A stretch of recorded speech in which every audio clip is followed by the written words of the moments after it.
கூட்டணி வந்து கல்லாப்பட்டி கூட்டணி விஜய் விமர்சிச்சிருக்காரு. அதை நான் எப்படி பார்க்குறது? அவருக்கு தோன்றுவதை அவர் சொல்லுகிறார், எழுதி கொடுப்பதை வாசிக்கிறார். திமுக எதிர்ப்பை மட்டுமே அரசியலாக பேசுகிறார்.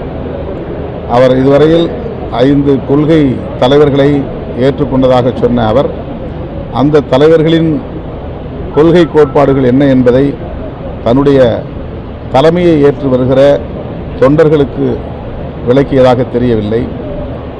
ஒருவேளை எதிர்காலத்தில் ஆட்சி அதிகாரத்திற்கு வந்தால் நாங்கள் என்ன செய்வோம் என்பதை கூட அவர் விளக்கி சொன்னதாக தெரியவில்லை. அவர் கட்சி தொடங்கிய நாளிலிருந்து இந்த நாள் வரையில் ஒரே அஜெண்டா மட்டும்தான் அவருடைய செயல் திட்டமாக இருக்கிறது. ஒரே ஒரு செயல் திட்டம்தான் திமுக எதிர்ப்பு, திமுக எதிர்ப்பு என்று. திமுகவை அவர் எதிர்ப்பதிலே அது அவருக்கான அரசியல் என்பதிலே நமக்கு மாற்று கருத்தில்லை. திமுக எதிர்ப்பை அவர் முன்னிறுத்தட்டும். ஆனால் அவருடைய விஷன் என்ன என்பதை இன்னும் நம்மால் புரிந்து கொள்ள முடியவில்லை.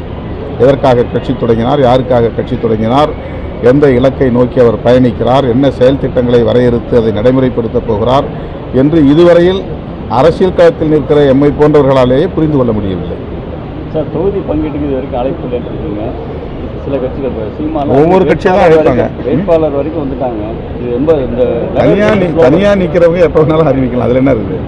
தனித்து நிற்கிறவங்க எப்போ வேணாலும் வேட்பாளர் அறிவிக்கலாம். வெற்றி பெறப்போவதில்லை என்கிற நிலையில் எப்படி வேண்டுமானாலும் பகிர்ந்தளிக்க முடியும். அது பிரச்சனை கிடையாது. ஒரு மெகா கூட்டணியில் இடம்பெற்று இருக்கிறோம் என்றால் ஒவ்வொரு கட்சியாகத்தான் அழைத்து பேசுவார்கள். விரைவில் அழைப்பு வரும், நாங்கள் பேசுவோம். உங்கள் கூட்டணியில் ஐஎம்எல் போயிட்டு சீட்டை கம்மி பண்ணிட்டாங்க. கம்மி பண்ண சொல்லி கேட்டிருக்காங்க. அவர் ஒன்று நிற்கவும் தயாருன்ட்டார். நேற்று போனவங்களுக்கும் அதே நிலைமை தான், உங்களுக்கும் அதே நிலைமை தான் ஏற்படும். 6 வச்சிருக்கீங்க, 5 நிலைன்னு சொன்னால் உங்கள் நிலைப்பாடு என்னவா இருக்கும்? இல்லை அதே இரட்டை இலக்கத்தில் இன்னும் அது முன்கூட்டியே நீங்கள் யூகமாக ஒரு கேள்வி கேட்டு நான் யூகமாக ஒரு பதில் எப்படி சொல்ல முடியும்? இன்னும் 2 நாளில் 3 நாள் எங்களை கூப்பிட, இன்னும் 2 நாளில் 3 நாள் எங்களை கூப்பிட போகிறாங்க. அன்னைக்கு உங்களுக்கு தெரியும். இல்லை உங்களோட அது வரைக்கும் பொறுமையாக இல்லை. உங்களோட தாட் எப்படி சார்? டபுள் டிஜிட்னு சொல்லிட்டே இருந்தீங்க. இப்போ வந்து எது எப்படி இருந்தாலும் எங்கள் கூட்டணியில் எந்த சிக்கலும் எழாதவாறு பார்த்துக்கொள்வது எங்களுக்குரிய பொறுப்பு. அது எங்களுக்கான கடமை.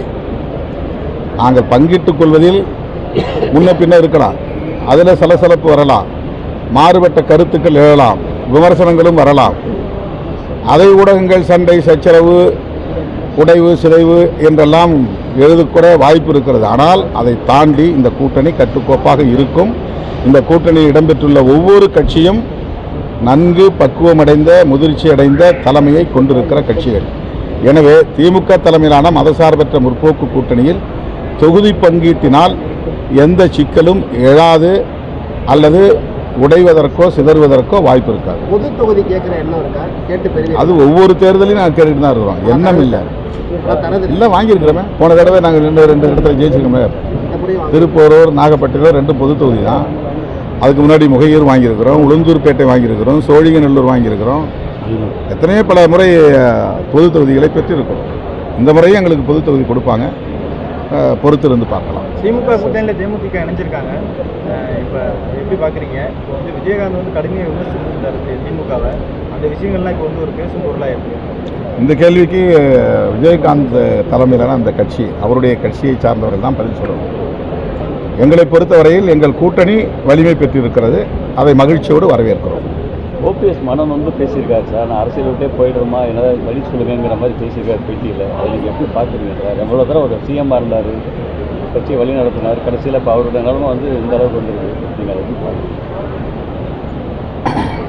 மிகவும் பொறுமைசாலி, நிதானமானவர், சகிப்புத்தன்மை உள்ளவர், சூழலுக்கு ஏற்ப முடிவுகளை எடுக்கிற பக்குவம் அவரிடத்திலே உண்டு. விட்டு கொடுத்து போகிற பக்குவமும் அவரிடத்திலே உண்டு. அவர் அதிமுகவை வலிமைப்படுத்த வேண்டும் என்று மீண்டும் அதிமுகவிலே தன்னை இணைத்துக்கொள்ள, அந்த கூட்டணியிலே இணைத்துக்கொள்ள விருப்பம் தெரிவித்தார். ஆனால் மேனாள் முதல்வர் அண்ணன் எடப்பாடி பழனிசாமி அவர்கள் அவருக்கு இடம் தரவில்லை என்பது ஏனென்று நமக்கு விளங்கவில்லை. அவர் திமுக அணியில் சேருவதற்கான வாய்ப்பு இருப்பதாகவும் சில ஊடகங்களின் மூலம் யூகங்களாக நாம் பார்க்க நேர்ந்தது, படிக்க நேர்ந்தது. ஒருவேளை அவர் திமுக கூட்டணியில் இடம்பெறும் சூழல் அமைந்தால் விடுதலை சிறுத்தைகள் கட்சி மகிழ்ச்சியோடு வரவேற்கும்.